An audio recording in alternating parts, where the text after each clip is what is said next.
Welcome to the College Football Tailgate Show presented by Football Gameplan. I am David Hassagen. I'm joined as always by the czar of the playbook, Emery Hunt. It's hard to believe the 2019 season has come and gone, and championship season, bowl games, and playoff football are upon us, and we will get into that on today's show. But unfortunately, there's also another side to the end of the season, and those are coaching changes. So let's talk about some of those and two key ones that we'll be focusing on, and we'll start with one of the most shocking ones that broke on Monday. Chris Peterson announced that he will step down as the head coach of Washington after their bowl game. Jimmy Lake will take over. No one saw this coming. Is this just a case of burnout, do you think, of the coach, or is this maybe a hiatus? What do you think this is? I think it's a lot of burnout because when people see the games on Saturday, they don't understand what goes into that Sunday through Saturday. And there's a lot of work that these coaches put in, starting from, the spring to the summer to fall camp on throughout the season. So Coach Peterson is working hours, he said, from 6 a.m. to midnight. That's a long time to work on something. And to be a coach, you have to make sure everything is up to par, especially at a high-level program like Washington, one that has seen a lot of success under Peterson. They've been to the college football playoff in its inaugural year. They lost to Alabama, but this was a premier program that he has to keep, atop the Pac-12 and keep those guys consistent. I also believe one attributing factor to this has been the new addition to the recruiting element of the calendar. Usually you can, handle recruiting in February to, the second Wednesday in February or the first Wednesday in February is signing day. But now with that early signing day period in December, that adds another element. So even when you leave the office, you're probably constantly emailing or texting recruits or worrying about recruiting.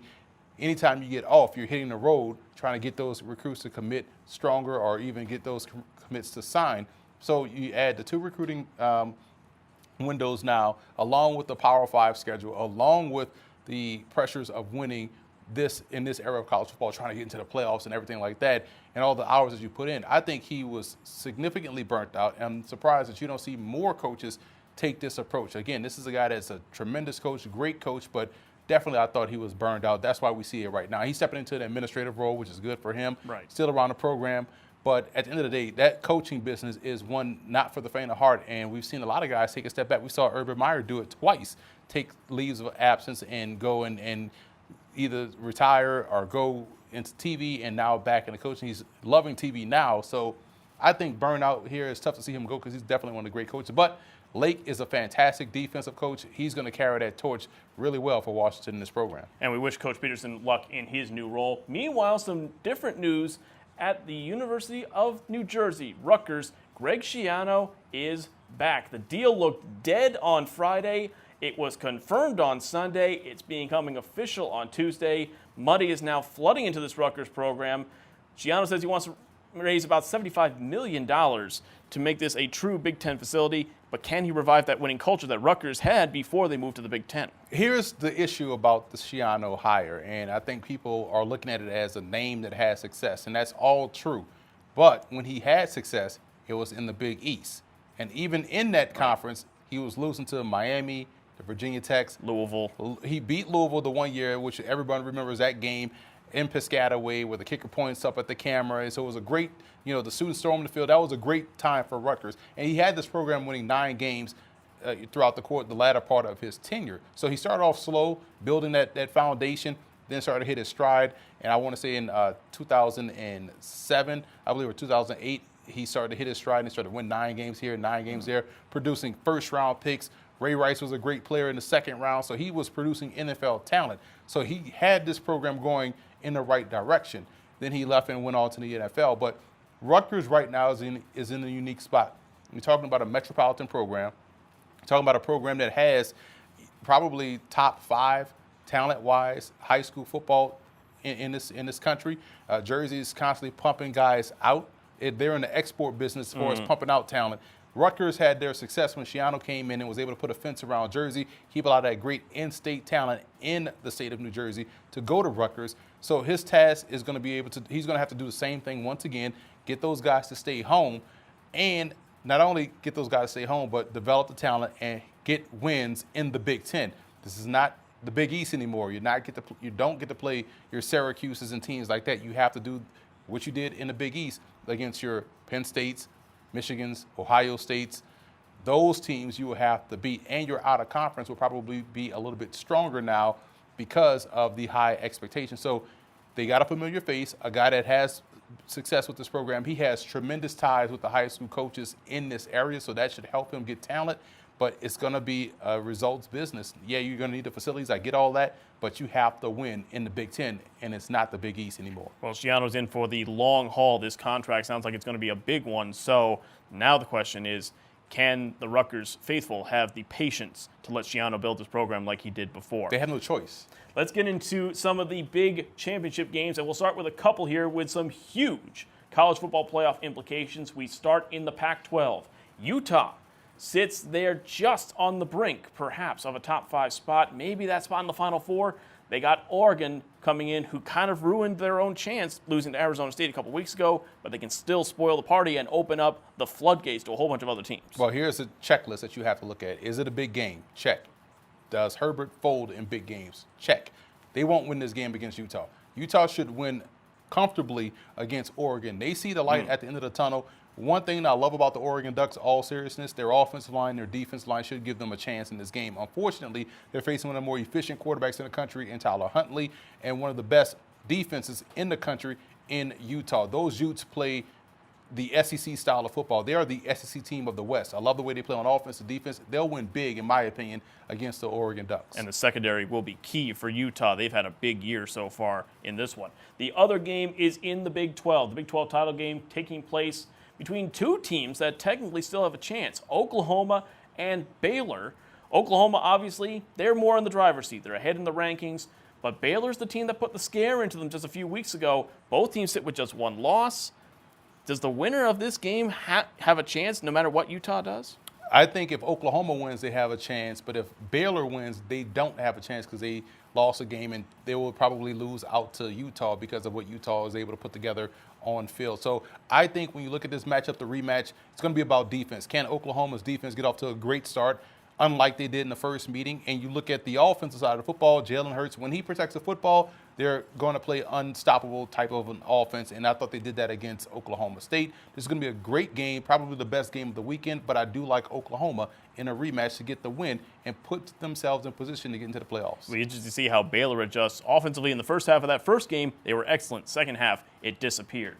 When we come back, we'll come back with more of the college football tailgate show with even more championship previews. Stay with us. Football Game Plan is brought to you in part by Ninth and Lux. Visit the website ninethandlux.com and check out the clothing gallery.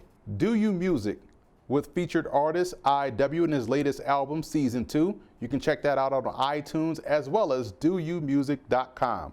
Nesby Phipps, art, life, entertainment. NesbyPhipps.com.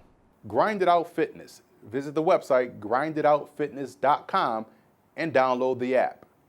This is the College Football Tailgate Show presented by Football Game Plan. Even more championship Saturday to get to. Let's talk about some of the best of 5 title games, starting with the Sun Belt Conference, a rematch of a very competitive game from the regular season as the Louisiana Raging Cajuns face the Mountaineers of Appalachian State. Emory, App State might be one of the most impressive teams under the radar this year, but the Cajuns can't be overlooked coming off a win in a rivalry game. Yeah, and this is a team that has given the Cajuns a ton of problems over the last 2 seasons. They lost last year in the regular season and lost in the championship game as well out there in Boone, North Carolina. This year they lost in the regular season in Lafayette and now go back to Boone, North Carolina to face App State once again. So they have to get over that bugaboo, and I thought they had an opportunity to do so in the regular season. It's about stopping the team on third down. If they can get off the field on third downs, they have an opportunity. What has changed since the last time they met? Levi Lewis, the quarterback of Louisiana, 5'10", 185, a junior, has played outstanding football and now is a true dual threat. So with his ability as a dual threat, spearheading that offense with that run game, and now they're playing opportunistic defense, they have a better opportunity to knock off App State. I think they will get the win and move on to 11 wins in the season. They already got their 10th win record setting last week against their rival in UL Monroe. I like the Cajuns to win this one against App State. See, here's the only thing. The team that App State has trouble with is Georgia Southern the last couple of years. They aren't here. I think App State does get the win, but it will be closer than people think on paper. Moving into the Middle West now, Miami of Ohio taking on Central Michigan in the MAC title game. The Chippewas have had a great season. They were vastly overlooked in the preseason, finished last by a lot of experts. They're in this game on merit. They have a tough test with Miami of Ohio. Well, shout out to Jim McElwain, the head coach there at Central Michigan, has done a great job in, bringing this program back up to prominence. And you talk about a coach that did a lot of good things at Florida before he fell out of favor, found his footing here in the MAC, doing a great job against a team that's going to be really good down the stretch in Miami of Ohio. I think this team is set up to be a perennial team that's going to, be in this championship game for the next 3 to 4 years. They're a great program over there in Oxford, Ohio. So with all of that being said, I do like the defense more of Miami of Ohio. I think they will show up, show out, get the win, and knock off Central Michigan. We move now to Conference USA. UAB taking on FAU, Florida Atlantic. UAB now has fully resurrected themselves from the ashes. This was a program that was dead and gone just a few years ago. They now go to another Conference USA title game. It shows the strength of football in Alabama for sure, but FAU can't be overlooked in this one either. Well, FAU may be overlooking the big elephant in the room. Their head coach, Lane Kiffin, interviewed at Arkansas earlier in the week. How serious is he taking this ball game? This is a championship game, and he's interviewing for a head coaching job in the SEC. So that's going to be an intriguing storyline to watch. UAB's defense is really good. Offensively, they're up and down. Sometimes they show up, the run game is there. Sometimes the passing game shows up, but you don't know which UAB offense you're going to get week to week. However, you do know which Florida Atlantic offense you're going to get, an explosive one. I do like the Owls to win. What is the Owls' biggest X factor do you think UAB needs to slow down in order to get this win? Third down defense. If you can't get off the field on third down, you're going to not stretch out that explosive big play that we always see from Florida Atlantic. So if they can't get off the field on third downs, it could be a long day for the Blazers. Going to be interesting to watch that matchup for sure.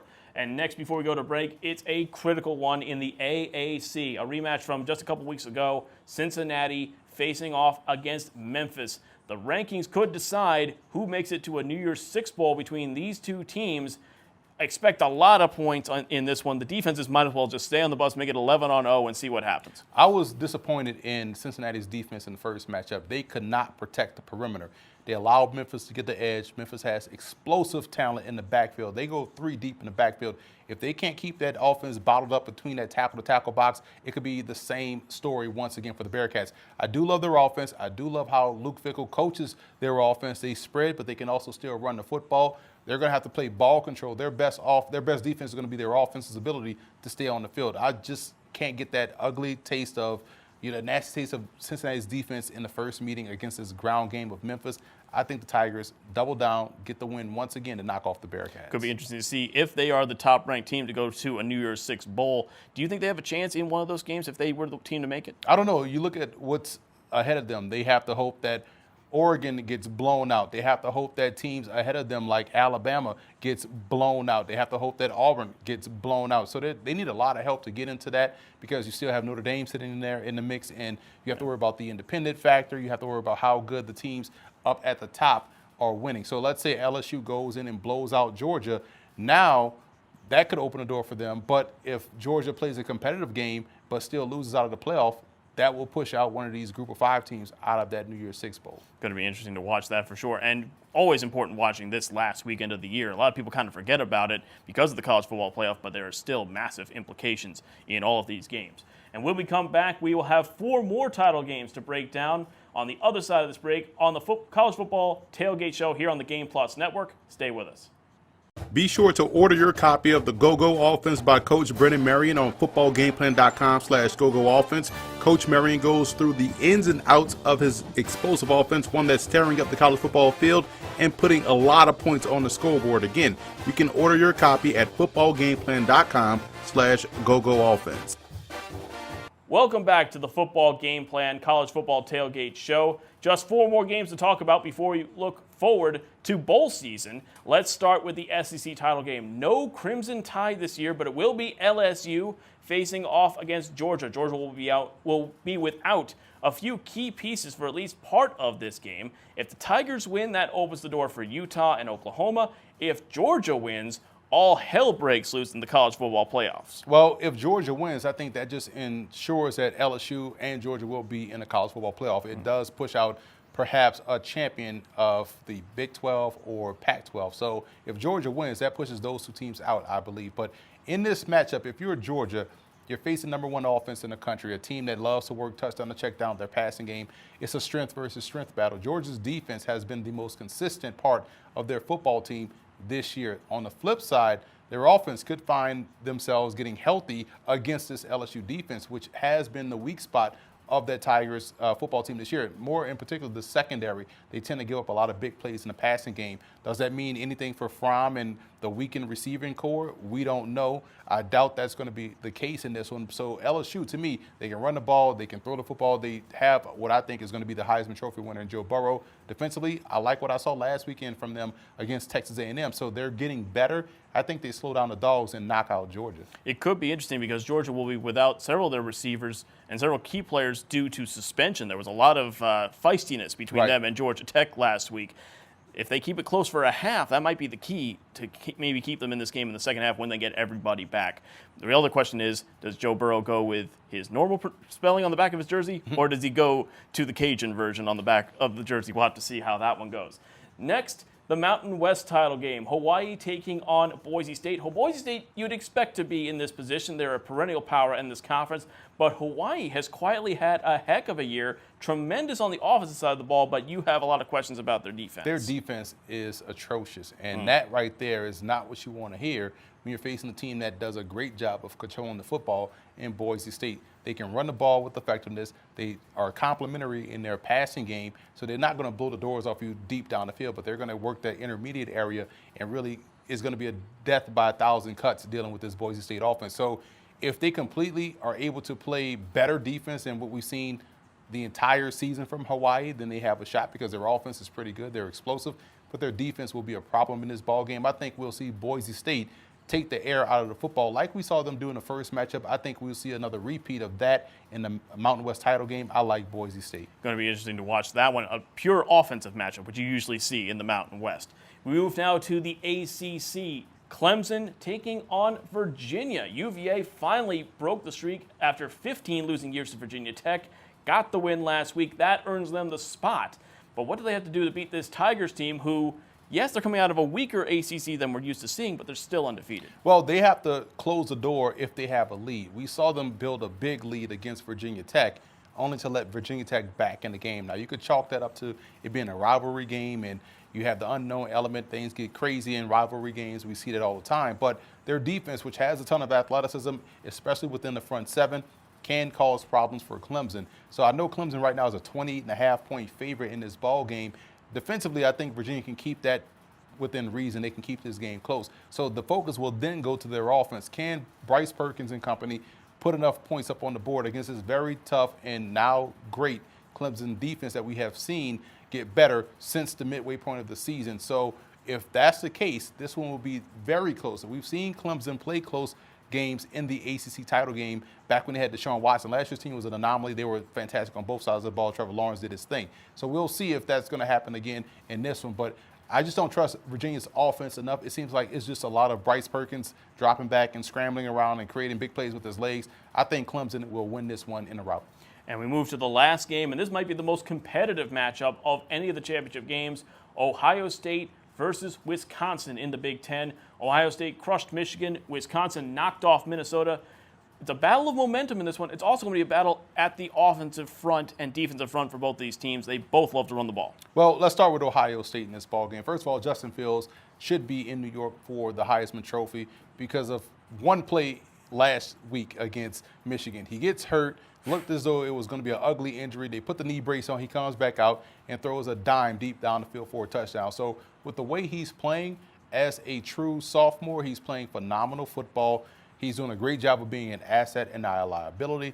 Also has provided balance because now teams can't load up and try to stop J.K. Dobbins, who also has turned in a phenomenal season this year. I think he's put himself firmly in the running for the Doak Walker Award, which is the top tailback award that you get in college football. So he's definitely that. And their offensive line has done great all season long defensively.